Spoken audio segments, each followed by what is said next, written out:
સુરત મનપા દ્વારા ભેસ્તાન વિસ્તારમાં 34 કરોડ રૂપિયાના ખર્ચે બનેલા નવા 600 મીટર બ્રિજનું આજે ઉદ્ઘાટન કર્યું. જો કે રેલવે લાઇનનો કનેક્ટિંગ બ્રિજ ન બનવાના કારણે આ બ્રિજ અત્યારે ફક્ત શોભાના ગાંઠિયા સમાન બની રહ્યો છે.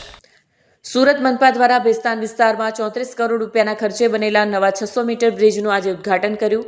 જો કે રેલવે લાઇનનો કનેક્ટિંગ બ્રિજ ન બનવાના કારણે આ બ્રિજ અત્યારે ફક્ત શોભાનો ગાંઠિયો સમાન બની રહ્યું છે. લોકો બ્રિજ પર ચડીને બીજી બાજુ ઉતરે છે, પરંતુ આગળ રેલવે ક્રોસિંગ ન હોવાથી પાછા ફરવું પડે છે. 34 કરોડના ખર્ચે તૈયાર થયેલા બ્રિજ શોભાના ગાંઠિયા સમાન બન્યો છે. બ્રિજ પરથી વાહન ચાલકો એક છેડેથી ચડીને બીજા છેડે ઉતરે છે, પરંતુ આગળ રેલવે ટ્રેક હોવાના કારણે પાર કરવાની કોઈ વ્યવસ્થા ન હોવાથી તેને પાછા ફરવું પડી રહ્યું છે. શહેરમાં કદાચ આ પહેલો એવો બ્રિજ બન્યો છે જ્યાંથી પસાર થવાને બદલે વાહન ચાલકો માત્ર ફરી વળવા મજબૂર બન્યા છે. વડોદ તરફથી સિદ્ધાર્થનગર તરફ ઉતરતા રેમ્પ બાદ તરત જ રેલવે ટ્રેક આવે છે.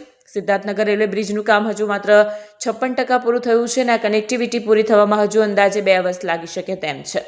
પરિણામે હાલ ખુલ્લો મુકાયેલો બ્રિજ ઉપયોગી બનતો નથી.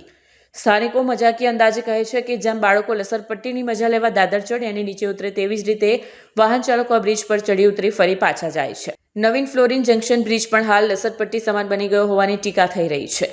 ઉલ્લેખનીય છે કે ઓક્ટોબર 2022માં મંગલમ બ્લિડકોનને વર્ક ઓર્ડર અપાયો હતો અને ઓક્ટોબર 2024 સુધીમાં બ્રિજ ખુલ્લો મૂકવાનો લક્ષ્યાંક નક્કી કરાયો હતો. જોકે 14 મહિનાના વિલંબ બાદ આજે 23 જાન્યુઆરીએ માત્ર 600 મીટરનો અધૂરો બ્રિજ ખુલ્લો મૂકવામાં આવ્યો છે. 2019ના વર્ક ઓર્ડર મુજબ સિદ્ધાર્થનગર રેલવે બ્રિજ અઢી વર્ષમાં પૂર્ણ થવાનો હતો, પરંતુ આજે 7 વર્ષ પસાર થયા છતાં કામ અધૂરું છે.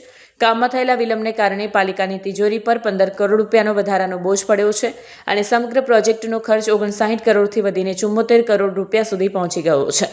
જો રેલવે લાઇન ઉપરનો કનેક્ટિંગ બ્રિજ પણ પૂર્ણ થાય તો વેસુ વિસ્તારને નેશનલ હાઈવે નંબર 48 સાથે સીધી જોડાણ મળશે. તેમજ ડિંડોલી અને લિંબાયતના અંદાજે 5 લાખ લોકો ડુમસ, વેસુ અને અલથાણ જેવા વિસ્તારોમાં ઝડપથી પહોંચી શકશે.